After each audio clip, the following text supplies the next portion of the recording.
Bismillahirrahmanirrahim. Alhamdulillah wassalatu wassalamu ala Rasulillah wa ala alihi wa man walah. Assalamualaikum warahmatullahi wabarakatuh. Tuan-tuan perempuan yang saya hormati sekalian. Pada malam ini saya ingin membicarakan tentang satu tajuk yang sedang hangat dibahaskan di seluruh negara. Iaitu berkaitan dengan moratorium 6 bulan. Moratorium 6 bulan. Jadi dah 2 hari ni kecoh dibahaskan. Jadi saya ingin ambil kesempatan ini untuk menjelaskan tentang perkara ini. Sebab banyak orang tak tahu dan orang tak jelas apakah maksudnya. Jadi kalau tuan-tuan tengok pada hari semalam, Datuk Azalina Osman Said telah pun menegur Menteri Kewangan Tengku Zafrul Tengku Abdul Aziz berkaitan perkara ini. Dan pada hari ini Presiden MTUC J. Solomon juga telah menegur Bank Negara Malaysia berkaitan dengan sewa beli kereta, berkaitan perkara ni. Dan Menteri Kewangan juga telah menegur Bank Negara kerana tidak memberikan komunikasi yang jelas. Manakala Bank Negara pula mempertahankan diri, dia kata dia dah memberikan penjelasan yang cukup dan dia pun mengarahkan bank-bank perdagangan untuk mengeluarkan notis makluman kepada pelanggan. Dan Bank Perdagangan juga pada hari ini telah mengeluarkan notis-notis makluman kepada awam, kepada pelanggan apa semua melalui media sosial untuk menjelaskan perkara ini. Cuma saya nak beritahu tuan-tuan bahawa semakin dia jelaskan perkara ini, benda ini semakin kosot. Sebab mereka yang saya sebut tadi, mereka sendiri pun tak faham apa benda isu yang sebenar. Jadi tambahan pula peminjam-peminjam, pelanggan-pelanggan lagilah tak faham apa yang berlaku. Jadi kita dulu diwar-warkan bahawa peminjam akan menikmati moratorium 6 bulan tak payah bayar. Dalam pakej 230 bilion tu kan. Jadi konon-kononnya orang tak payah bayar apa semua. Jadi dia dah jimat 100 bilion, 120 bilion ini untuk 6 bulan zaman COVID-19. Tetapi apa yang berlaku sebenarnya tuan-tuan, ianya tidaklah sebegitu. Ianya hanyalah indah kabar dari rupa tuan-tuan. Jadi dia ada beberapa isu tuan-tuan. Moratorium ni ada beberapa isu. Cuma saya nak menyentuh isu yang penting lah. 1-2 perkara yang penting aja. Saya tak nak panjangkan sangat. Sebab saya punya memori ni tak besar. Saya pakai handphone ni cak ayam aja tuan-tuan. Okey. Sebenarnya ada beberapa isu yang orang tak faham. Menteri Kewangan tak faham. Perdana Menteri tak faham. Menteri Kabinet tak faham. Bank Negara tak faham. Bank Perdagangan tak faham. Pengurus-pengurus bank tak faham. Dan pelanggan lagi tak faham. Orang awam lagi tak faham tuan-tuan. Sebab apa saya cakap begitu? Sebab saya ni adalah salah seorang yang 20 tahun lepas, 25 tahun lepas, saya ni salah seorang yang membangunkan sistem perakaunan berkomputer bank yang orang ramai guna pada hari ini. Okey, jadi saya tahu susu galur dia, kronologi dia semua. Dan orang-orang yang bertugas pada hari ini, sama ada di Bank Negara, sama ada di Bank Perdagangan, apa semua, termasuk Tengku Zafrul, Menteri Kewangan ke apa, memang dia tak faham tuan-tuan benda ni. Sebab dia tak pernah terlibat. Jadi apatah lagi Menteri-Menteri Kabinet atau Perdana Menteri, lagilah tak faham tuan-tuan. Dia tak faham apakah implikasi moratorium itu. Jadi saya buat dengan sangat pantas. Pada hari ini J. Solomon, Presiden MTUC telah pun menegur Bank Negara kerana mengaitkan benda ini dengan Akta Sewa Beli 1967, di mana pelanggan perlu pergi bank dan membuat permohonan untuk mendapatkan moratorium 6 bulan. Sebab yang dijanjikan oleh kerajaan sebelum ini adalah ianya automatik. Pelanggan tak perlu memohon, ianya automatik. Pelanggan hanya perlu memohon kepada bank jika tak nak moratorium. Kalau nak moratorium, tak payah pergi bank apa-apa. Biar aja dia automatik. Itu yang janji yang diberikan. Tetapi Bank Negara hari semalam dia cakap siapa yang nak moratorium berkaitan dengan sewa beli kereta, pinjaman kereta atau pinjaman tetap atau pinjaman Islami, mereka perlu pergi bank dan perlu memohon. Bank Negara tak cakap perlu memohon, tapi dia cakap perlu pergi bank beroperasi, ada benda yang nak kena completekan lah, apa benda ini akta sewa beli 1967 gini. Dia tak cakap perlu memohon, tetapi sebetulnya orang tu, pelanggan kena pergi bank dan kena isi borang, kena mohon. Itulah ayat dia. Jadi bank negara dah tipu kita, tuan-tuan. Dia cakap tak perlu mohon apa semua, tapi kena pergi bank, kena urusan dengan bank gini. Sampai bank-bank pun kena suruh isi korang, kena sign, kena mohon. Ni bank negara punya pembohong ni, tuan-tuan, ni lagi. Penolong-penolong gubernurnya tu. Jadi tuan-tuan, itu isu kontrak. Di mana pembelian kereta apa semua kena mohon dengan bank, okey, untuk dapat moratorium. Kalau tak dapat, okey. Bermakna untuk pinjaman rumah apa yang lain tak perlu mohon untuk moratorium 6 bulan. Okey, itu isu kecil. Tapi ada isu lebih besar, tuan-tuan, iaitu accrued interest ataupun interest terakru ataupun interest yang diakrukan. Yang ini orang banyak tak faham, tuan-tuan. Bank negara, penolong gubernur, dia memang tak faham sebab mereka tak pernah terlibat dengan benda-benda ni. Ini urusan bank perdagangan. CEO bank perdagangan yang ada pada hari ini, termasuk juga Menteri Kewangan yang bekas CEO CIMB, mereka semua tak tahu, tuan-tuan, sebab mereka tak terlibat dengan sistem ni. Bila mereka jadi CEO, benda sistem dah ada. Otak-otak seperti kami yang buat benda ni 20 tahun lepas, 25 tahun lepas. Ada orang pada masa tu mungkin dia bangku sekolah lagi, dia tak tahu benda-benda ni, tuan-tuan. Jadi pengurus-pengurus bank yang ada pada hari ini, dia orang servis baru 10 tahun, 12 tahun, dia orang bangku sekolah lagi pada masa sistem tu dibuat oleh otak-otak seperti kami. Dan pengurus-pengurus kanan bank perdagangan yang ada pada hari ini, pada masa sistem tu dibuat oleh otak-otak seperti kami, pengurus-pengurus kanan tu hanyalah kerani-kerani. Kerani-kerani. Dia memang dah bekerja lama, dah 30 tahun apa, tapi pada masa tu dia hanyalah kerani. Jadi kerani memang tak tahu sistem macam mana dibuat dan macam mana sistem beroperasi. Begitu juga contohnya J. Solomon, Presiden MTUC. Pada masa saya buat sistem tu 25 tahun lepas, 27 tahun lepas, J. Solomon tu hanya kerani. Kerani tak silap saya, Effin Bank.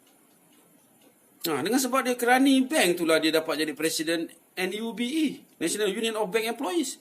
Dan sebab dia Presiden NUBE itulah dia dapat jadi Presiden MTUC sekarang. Jadi dia bangkitkan berkenaan dengan kontrak, kena berisi borang apa semua, dia serang bank negara kan. Tapi itu kontrak itu hal kecil. Hal yang lebih besar adalah accrued interest. Jadi orang tak faham accrued interest ni. Saya dah komen kepada artikel di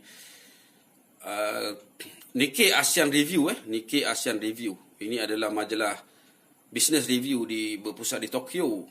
Saya mengatakan bahawa moratorium 6 bulan ni sebenarnya merugikan peminjam. Sebab apa? Sebab mereka perlu bayar accrued interest. Jadi pengguna-pengguna bank, CEO bank seperti Tengku Zafrul, bank negara, menteri-menteri kabinet, dia berfikir accrued interest adalah interest. Sebenarnya accrued interest bukanlah interest, dia adalah accrued interest. Dia adalah accrued interest. Lain, benda tu lain. Benda tu lebih banyak daripada interest, tuan-tuan. Dan dia kira menggunakan komputer.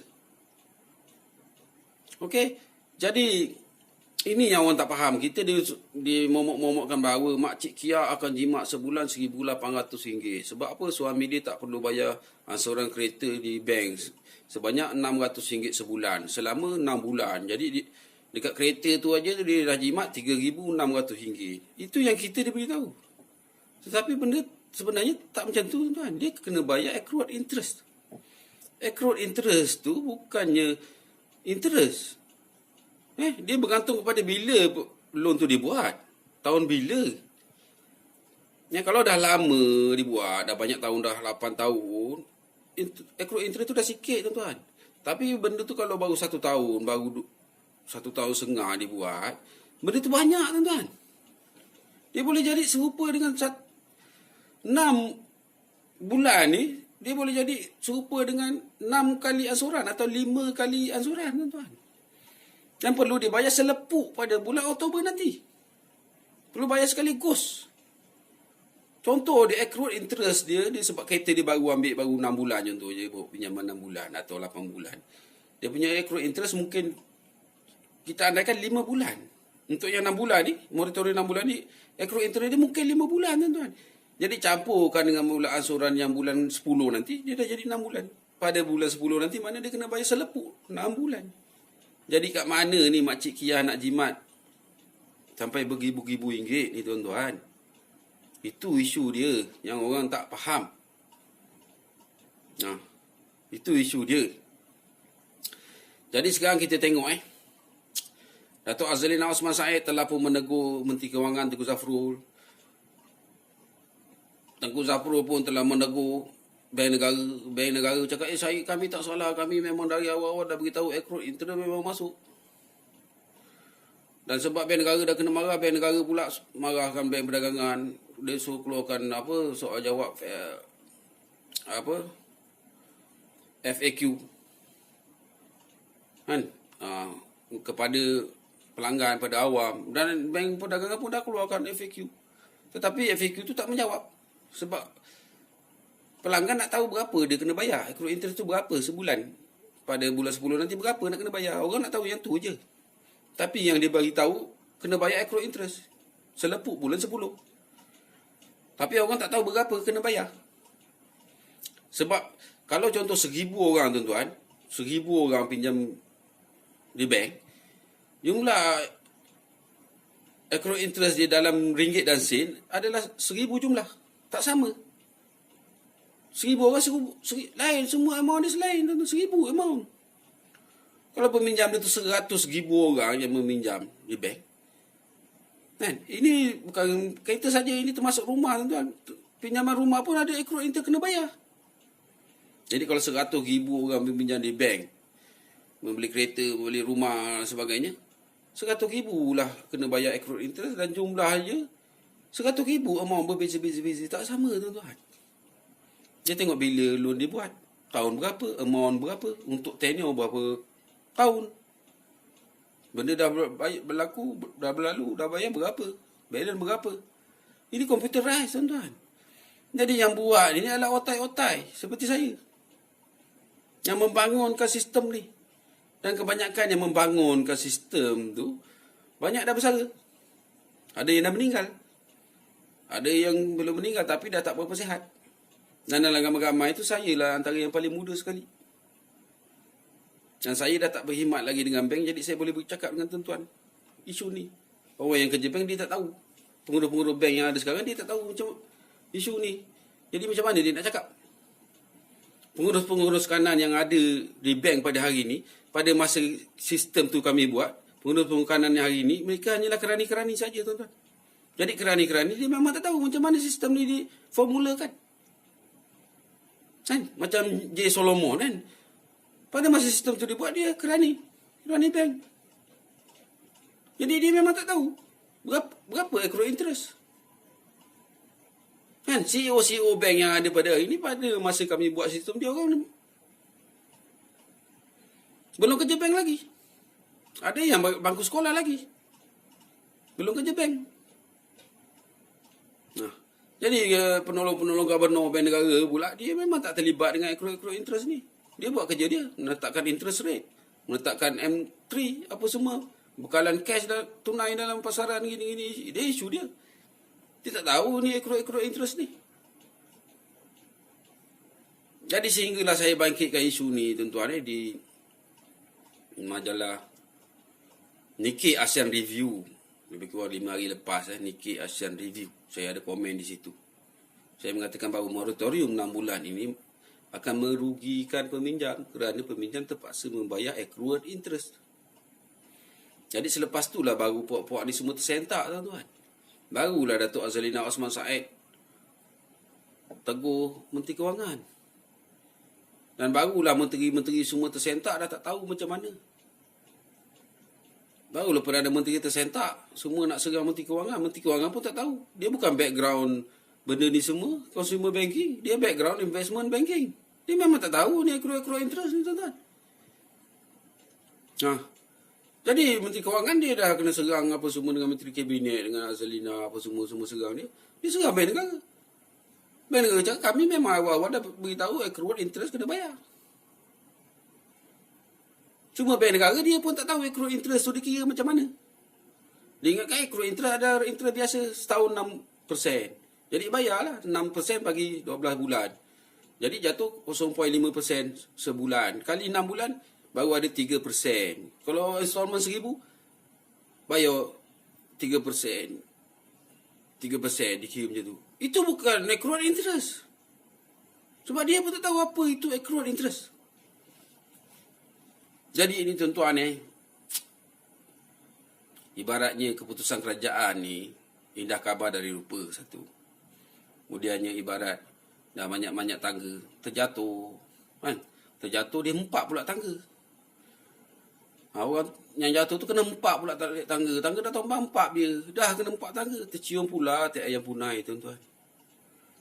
Nah inilah isu yang berlaku tuan-tuan. Jadi akhirnya yang jadi mangsa siapa? Yang jadi mangsa adalah rakyat. Peminjam. Dan yang akan kena serang siapa? Yang akan kena serang kerajaan. Perikatan Nasional.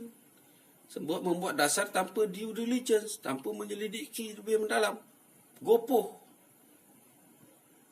Mendapat nasihat dari siapa? Daripada Menteri Kewangan, bekas CEO CIMB. Padahal kawan tu pun tak tahu macam mana accrued interest dikira. Mendapat nasihat dari siapa? Bank negara, Gubernur Bank Negara, penolong Gubernur Bank Negara. Padahal kawan tu pun tak tahu accrued interest macam mana. Itu sebab tuan-tuan tengok penolong Gubernur Bank Negara ditipu pula orang hari-hari. Pelanggan-pelanggan di hire purchase beli kereta semua tak perlu memohon dari bank ini, tapi kena pergi bank, kena ada urusan ni diselesaikan dengan bank ini. Mengikut akta sewa beli 1967. Ibarat dia cakap apa? Peminjam tak perlu mohon, tapi kena pergi bank, kena sebuah orang kena mohon. Punya autanya tu tak pusing. Auta tuan-tuan putar belik ni. Tangan tak payah mohon seperti dijanjikan, tapi kena pergi bank, kena isi orang mohon. Tak auta tu namanya tuan-tuan. Ini penolong gubernur bank ni, penolong gubernur bank negara ni, patut dipecat je tuan-tuan. Pembohong ni tuan-tuan. Dia tak tahu apa benda sistem macam mana beroperasi. Dia memberikan nasihat yang salah kepada kabinet.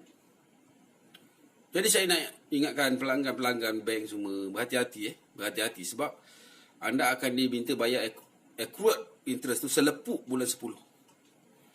Selepuk tu bukan sikit tuan-tuan. Dia bergantung bila loan tu dibuat. Dia boleh jadi 6 bulan punya accrued interest tu boleh jadi setengah bulan punya ansuran. Dan boleh jadi juga 5 bulan setengah punya ansuran. Jadi kalau setengah bulan punya ansuran orang tak heran, bayar je kan. Berapa? Kalau 600, setengah bulan baru 300, bayar je 300. Campur dengan bulan 10 punya 600, bayar 900, settle. Tapi kalau orang tu baru beli kereta, baru 6 bulan, baru setahun, mungkin accrued interest dia 5 bulan setengah.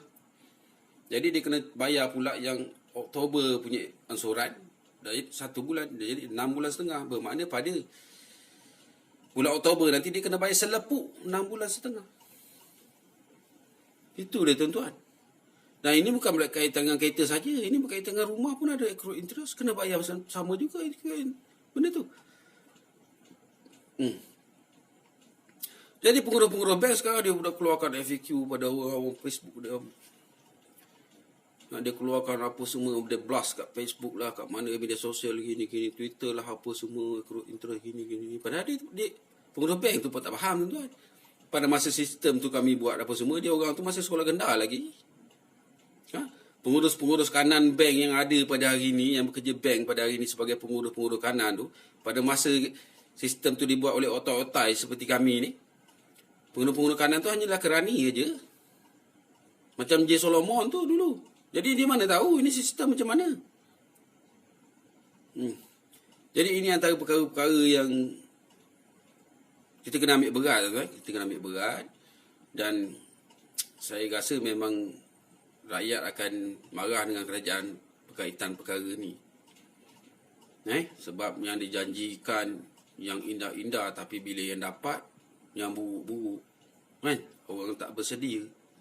Tambahan pula orang ada yang tak bekerja, tak ada overtime, tak gaji asal dipotong apa semua gini-gini, kan? Ada yang dia buang kerja lagi apa semua, dia janji 6 bulan tak payah bayar. Makcik Kiyah dah jimat berapa ribu, berapa belas ribu 6 bulan gini-gini. Sesada Makcik Kiyah pun kena bayar selepuk. Jadi itulah tuan-tuan, kita Saya tak nak bagikan penyelesaian macam mana. Saya hanya mendefinisikan isu. Accrued profit, accrued interest. Berkenaan kontrak itu apa semua, itu juga satu perkara lah. Tapi itu bukanlah isu besar sangat kan. Tapi yang lebih besar adalah accrued interest. Sekian. Assalamualaikum warahmatullahi wabarakatuh.